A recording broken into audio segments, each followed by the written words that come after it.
Hello everybody and welcome to the Leaders in Supply Chain podcast. I am your host Radu Palamariu, Global Logistics and Supply Chain Practice Head for Morgan Phillips. My job is to connect you with global experts, thought leaders and executives in all things supply chain. I will do my best to pick their brains on supply chain and logistics leading edge technologies, leadership stories and personal success habits. This is episode 1 and it is my pleasure to have as guest Didier Chaneveau. He is one of the leading supply chain executives in the region across Asia Pacific. Stay tuned as we cover latest technologies in supply chain, Internet of Things, blockchain, how to develop top supply chain leaders, and the importance of drinking red wine. Without further ado, here is episode 1. Hello everybody and welcome to the first edition of Global Leaders in Supply Chain podcast. I'm delighted to have here with me today Didier Chaneveau, who is the Executive Director of Ernst & Young, based in Singapore, leading the practice for Asia Pacific. And providing advisory services focused on supply chains across the region. Didier is a long-term professional in supply chain and logistics. He has served as the CEO of Siva Logistics in Asia Pacific. Prior to that, he was also a member of the board and chief supply chain officer of LG, as well as prior to that, he had a very long-standing career with HP. Didier, welcome, and it's a pleasure to have you with us. Thank you. Thanks. So we had a couple of questions from our audience and from our community. I'll start mostly on the industry side first. And the first question goes like this. How does doing business in Singapore and in Asia differ from the rest of the globe? What makes it unique? Well, it's a very contrasted region, so you kind of have to separate the more advanced market of Singapore, Korea, Japan, Taiwan, from the emerging economies. It's hard to describe. I think you have to really live in the region for a number of years to really appreciate all the cultural difference, language difference, and business difference. It's a growing region, so lots of business opportunity, especially in the world of supply chain. I would say in the emerging countries, we have to focus on expansion. A lot of multinational, especially Western multinationals, for example, been in Indonesia for 20-25 years, but basically they've been in Jakarta. And then they realize there's about 240 million people living outside of Jakarta, which they're not really serving, and they're quite far, and it's complicated logistics and it's complicated supply chain. So you have to understand all these dynamics. Same thing applies for India, for Vietnam, for Thailand. So for logistic professional and supply chain professional, it's still a very, very interesting region. And I encourage your listeners that are maybe outside of Asia to come and have a professional experience here because it's quite unique. Yeah, very good point. Thank you for sharing. And if you were to look at Ernst & Young and your clients, what's one of the key things that they're struggling right now when it comes to their supply chains in the region? So one of it is what I just mentioned is expansion. The second part I would say is how to master all these new technology that are coming and that are really transforming a supply chain. So some companies have grown very fast in the last 10 years, but their processes, their systems are not very solid. Very often we see what I call the land of 20,000 spreadsheets. So you run a multi-billion-dollar corporation on 200 Excel spreadsheet flying around, which are not really synchronized, which result in service level not being really good, inventory being too high. So a lot of companies have to come to more system, process, integration, not working in silo, and really capturing the value of software basically. So I see a lot of clients asking us, how can we do better planning? How can we do integrated business planning end to end? That goes from the point of sale data all the way to me placing orders on suppliers and making sure that we have that one version of the truth that everybody's working on. Not different plans, not different objective, not different metrics, but one single end-to-end supply chain plan. So those are some of the challenges. Some people are doing now omni-channel strategy, meaning that they have traditional retail, but they're going online. Last mile is a big challenge in most of Asia. Many developing countries, you have a working class that may be below poverty, but still somehow has a cell phone and is ordering online. And how do you deliver to these places that do not necessarily have an address is a challenge. So there are very innovative solution in that space as well, and we're helping clients do that. And at the other end, very, very sophisticated new technology. I think we'll talk maybe a little bit later about blockchain technology, which is a really new ways of doing things. Revolutionary in many respects. And companies are trying to understand how they can grasp this and improve their operation. Internet of Things, IoT is another area. Of course, everybody's talking about self-driving vehicles, self-driving cars or trucks. How will this impact the logistic industry? I think we're still quite a few years away from that. But self-driving vehicle or automated guided vehicle in the warehouse is something more current that clients are trying to understand and master. So very, very interesting and exciting landscape of things that have changed at a rate that I've not seen in my last 25 years. We saw a big boom in the late 90s, when everybody was trying to grasp the internet, and then I would say 2005 to 15, things a little bit slower. But now in the last 2 years, explosion of all new technologies and new ways of doing things that are quite exciting. Yeah, and great sharing. And it is true that probably what we are witnessing and experiencing now, it's an exponential transformation almost. It's technologies, of course, as always, driving it. But probably supply chains as we know it will not be the same in 5 years. Absolutely. And in your opinion, since we're talking about technology, so in your opinion, which technology trend in supply chain will likely make the most impact by year 2020? So I think people implementing existing software tools. I think there's a new upgrade cycle. So the major player, SAP, Oracle, JDA, have come up with new release of their software. They're using new. In the case of SAP, in-memory technology, which is quite powerful. And so people are starting to grasp the value of all of this. We still have lots of companies in the region that have not really invested in warehouse management system, WMS, or transportation management system, TMS. And I think those are very important to capture value. In terms of new technology, I think there's two things. For some clients, IoT and all the capture of data about how an engine is performing, how a factory line is performing, and doing all the predictive analytics around this, trying to predict failure, trying to predict when parts are going to be needed for replacement is a very growing field and very interesting, where a lot of value can be captured. So I would say really look carefully about all the sensors you can put on your trucks, on your manufacturing line, on your engines, if you're an airline, on your if you're a boat or shipping company. Try to capture that data, try to analyze it, and try to improve your operation.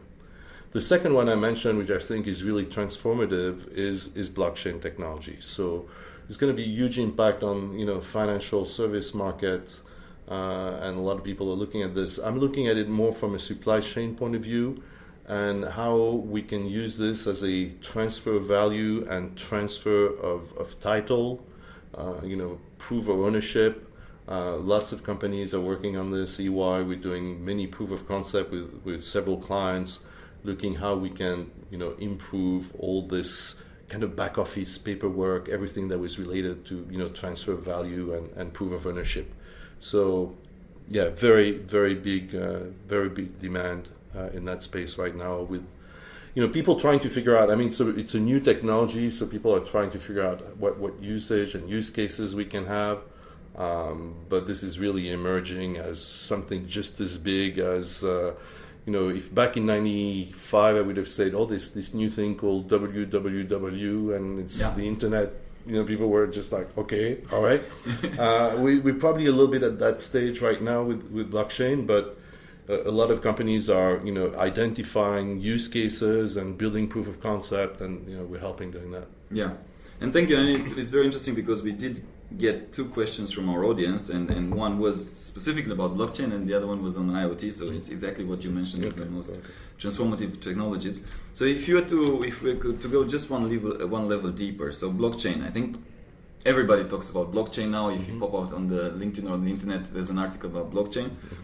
But have you seen, and there's a lot of, as you said, proof of concepts, but have you seen also we have obviously the Bitcoin as well as another implication of blockchain, but in supply chains, have you seen anything that is almost already implemented or close to being implemented? Because it also, to me, right, as maybe I'm not an expert, but it looks like it's something that it will take time. It will take time, and it takes a lot of synchronized effort from a lot of different parties not really. So we have clients right now that are looking, that they're not looking, they're implementing the technology to verify access to their data, who can change the data. We have a project where it's actually somewhat of a treasury project, so who can authorize the bank information to be updated in the database, and this is actually written to the blockchain. So of course there's this notion of consensus. Once it's going to be on the blockchain, it's not changeable, not hackable. So they're proof of concept at this time, but they are proven to work, and then once it's proven to work, companies will expand.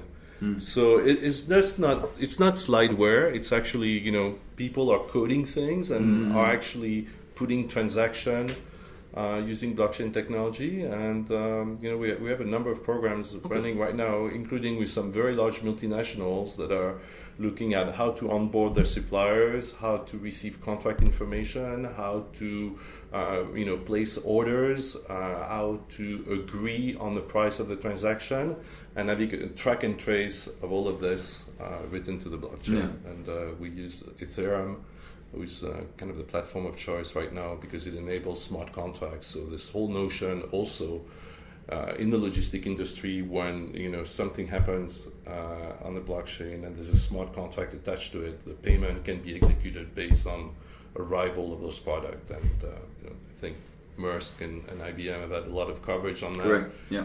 I think this is this is a very, very interesting work they're doing, and I think the logistic industry is going to wake up to all of this. And traditionally it's been a very paper-intensive industry. There's lots of documents traveling around the world because of international trade. With any boat, ship. I think all this is going to be transformed.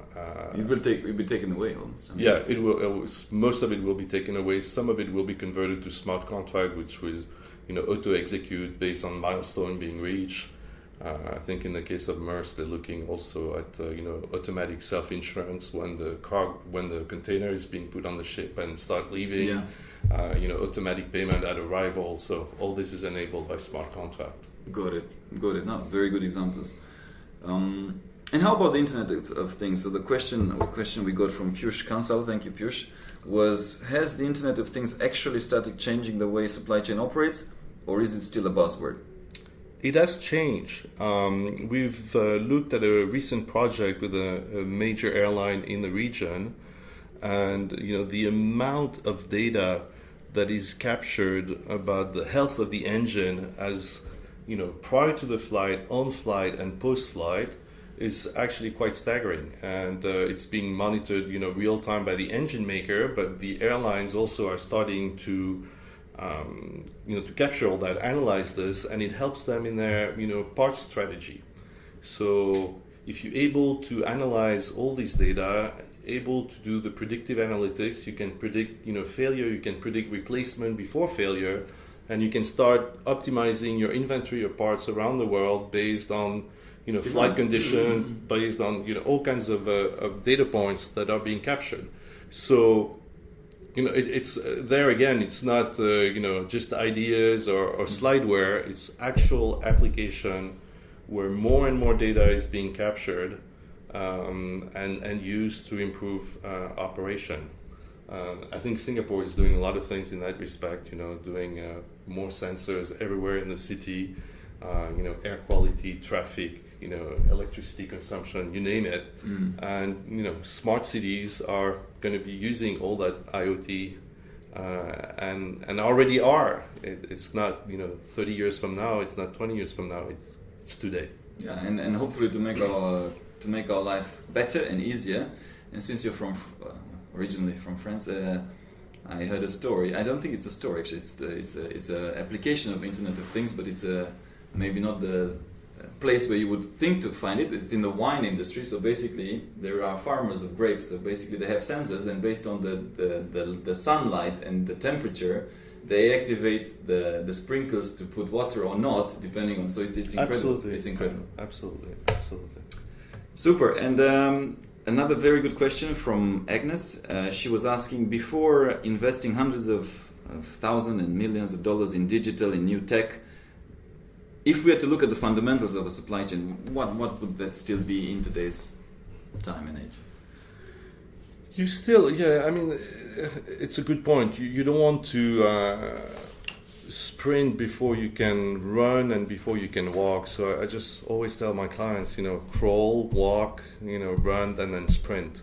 So there's some basic things that you need to have in your supply chain. First of all, you need to have people that have the skill and the understanding how these things work. So it's just not technology for the sake of technology. Second, you need to have some, operating model in place. Who does what, where, and when, and you have to be very clear on this. Then you need to have some basic system. There's no point trying to do sophisticated data analytics if you cannot place an order, or if your procurement is not in place, or your production planning is not optimized. So there are some maturity level that you have to go through. So here we have a couple of tools to tell clients you're level 1, level 2, level 3, level 4, level 5. And if you level 1, this is how you go to level 2, this is what you need to do, this is the sequence, and this for each and every step. So of course digital comes probably between level 3, 4, 5, not level 1, 2. So if you level 1, follow the roadmap to go to maturity level 2 before you jump and spend millions of dollars. I don't see many clients wanting to jump from 1 to 5 and just say, even if it's big transformation, there's usually a sequence to it. So I would, benchmark myself, see what maturity level I'm at, and then it's, quite straightforward to say those are the steps you need to take to go from level 2 to level 3. Very, very good point. Actually, yeah, it's also a good question, because there is a lot of hype about all the words that the trends that we've talked about, but there is also the reality. Don't break your neck. Don't try to do too many things at the same time. Yeah, and in the region, back to developing markets. If you take the example of warehouse, I've seen warehouse where having a reliable supply of electricity is a challenge. So you fix that before you put sensors, everywhere, because if you don't have electricity on a regular basis, it's going to be hard. Problematic. So it's going to be problematic. So doing the basics and then upgrading through the maturity curve is, and consultant are there to help you do this. I mean that's what we do for a living. So yeah. And you can help people save money because they don't have to make the mistake, which can be prevented. And since you did mention that the first fundamental is about people, and that's our business as well at Morgan Phillips, it's finding the right people. There are some questions that I wanted to ask you in terms of talent and supply chain talent. And the first one is, what's your thoughts in general about talent and supply chain talent development in Asia? And is there enough supply chain talent in the region? So the obvious answer is no, there's not enough talent, and we always struggle to find them. Of course, it varies market by market, but there's not enough in China, there's not enough in Indonesia. Singapore, because of its educational system, attractiveness, etc., as good supply chain professional. But as you move, outside to the rest of Asia, it becomes a challenge. I don't know if it's because it's not attractive as a field of study or field of development for professionals, or because the demand is just so high, due to the growth of the past 10, 15 years. But we need to make an effort. We need to, train more people in the world of supply chain planning, logistics. There's demand out there, but those professionals need to be more and more, sophisticated, educated. I mean, the pace of change is so fast that something that would have been learned 5 years ago as being the gold standard is no longer relevant. So I think what's key is lifelong learning and continuous training.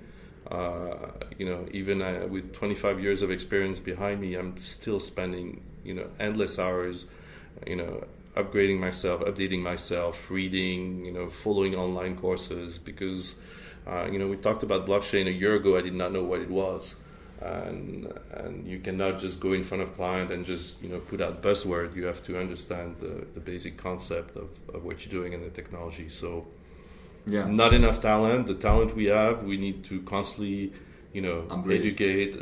Upgrade, I don't really like the word. It sounds like you're removing a chip and putting a new one, or upgrading the software. But it's continuous learning and continuous training and staying on top of things. Got it. And actually, that kind of leads us to the next question, which is from Ricardo Daza. Thank you, Ricardo. He asked, what skills, I think it can be hard and soft, should logistics and supply chain professionals be focused on in order to remain relevant in the future and for the long run? So on the hard skill, I would say, understanding analytics is very important. Of course, being, computer proficient and understanding the, big computer technology. If you are an SAP expert or Oracle expert or JD expert, these are, huge value in the marketplace. If you can implement a transportation management system, a WMS system, and integrated business planning system, you'll have, great value. So those are very in-demand skills. On the soft side, I would say we've been in the supply chain. We've been a little bit like engineers, technically very competent, but not always very good at explaining what we do. And so I would encourage everybody to work on their communication skills and presentation skill. You have to convince people to make those change, and so the charisma that you have and the power of persuasion that you have is very critical. Yeah. So work on your hard skill, but make sure your soft skill, people skill, communication skills are good. Yeah, absolutely. And the question, since we have to address millennials at some point, of course, when it comes to talent. Question from Yasir. He's asking, is the industry ready for millennials, and what changes big structured companies need to make to embrace millennials? Okay, it's a bit of a loaded question, but I think the point is, it's about... I mean, of course, the companies are ready for millennials. We have them working with us today. They're very computer savvy. They cell phone savvy, mobile technology they understand, so it's a great asset to have on board. A lot of these new companies, when it comes to e-commerce or service industry, have embraced millennials and brought them into the workforce. Some more traditional companies here in the region going to have to change and be more flexible, but I think the global multinationals I've taken the challenge and integrated them quite nicely. Of course, here at EY, we hire thousands and thousands every year, and they have successful careers. When it comes to supply chain, I think this mastery of technology, this familiarity with electronic payment, buying online, doing everything mobile from anywhere, anytime, is a great asset. Because supply chain need to be able to do this. It's a 24/7 economy. It can happen anywhere, and they understand that. So great assets to have. Yeah, absolutely.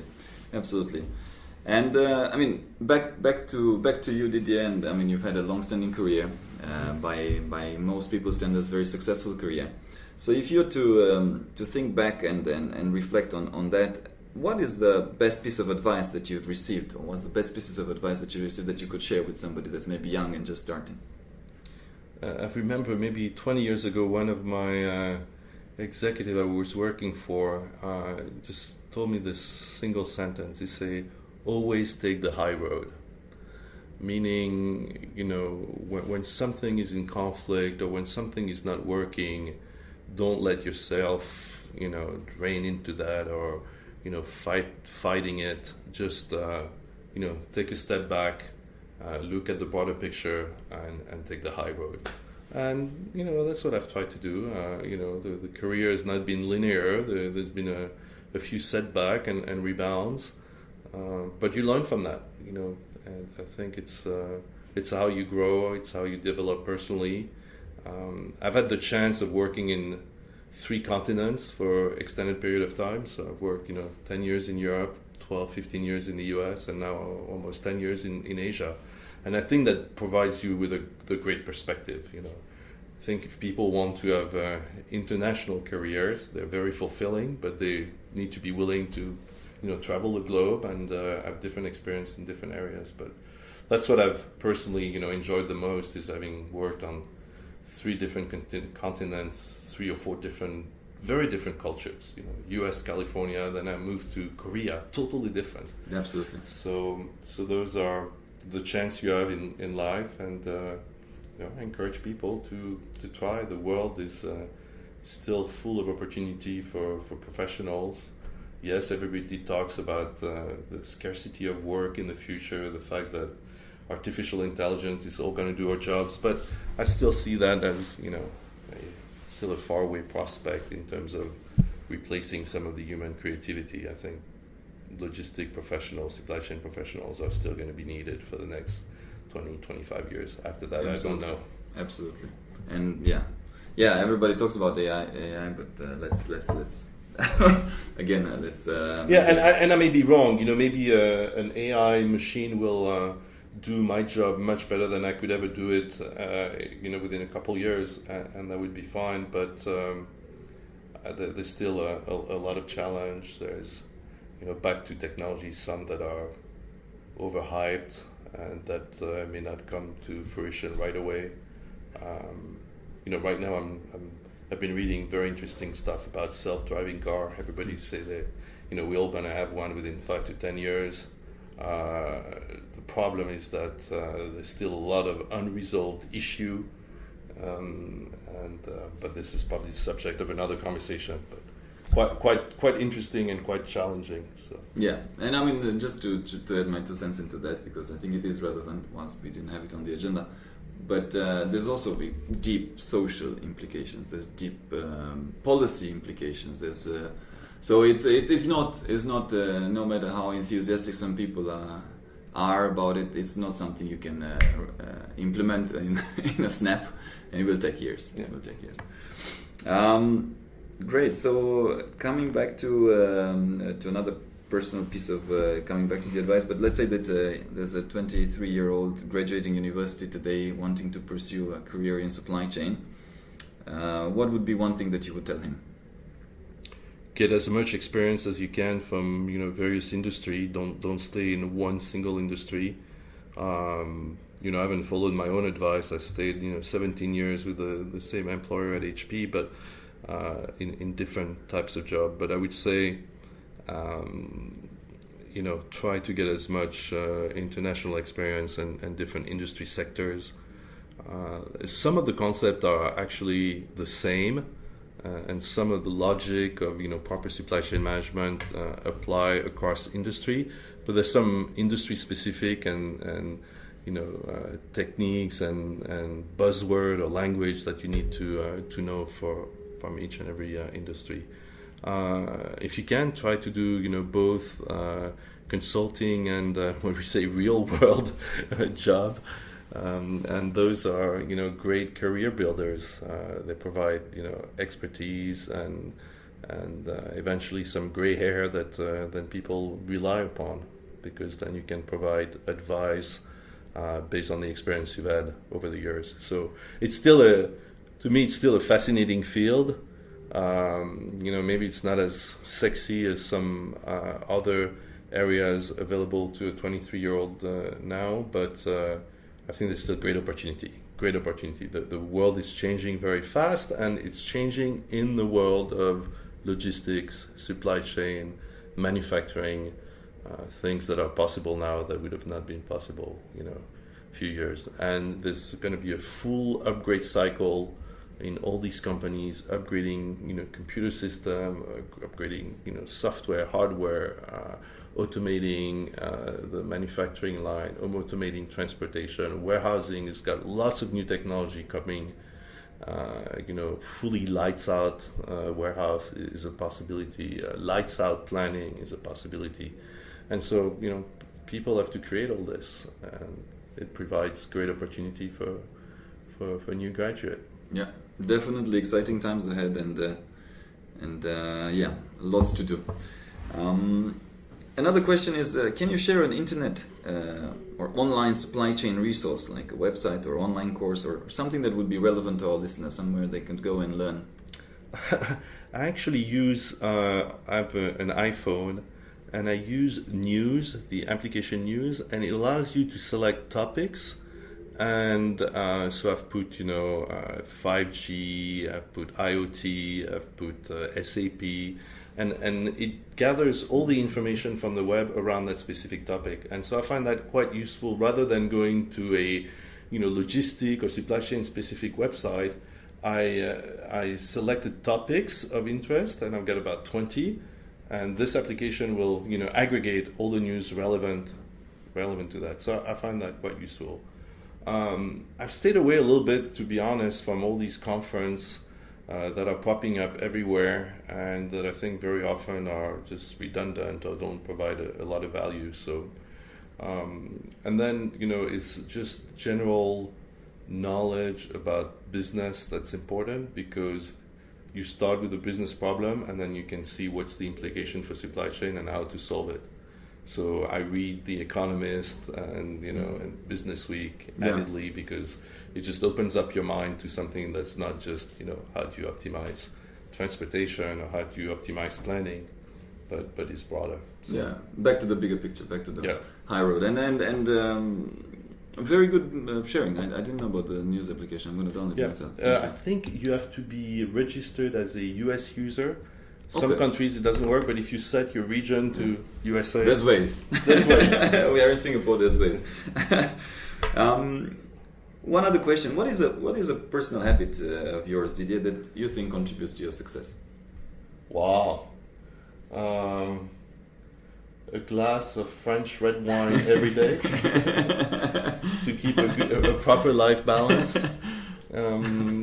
I love to travel, and I get steam off by jumping on a bus or a plane and going to visit this incredible region that's Southeast Asia. I think among all the people I know here in Singapore, I'm probably the one who's done the most personal miles, going to visit Indonesia, Thailand, Malaysia, Burma. So this is a great region. This is why I love to live in Singapore, because we are so close to so many different incredible cultures. So that's how I take some rest. Yeah, super. And final question, is there a specific memorable story in your career around solving a supply chain challenge that you could share with us?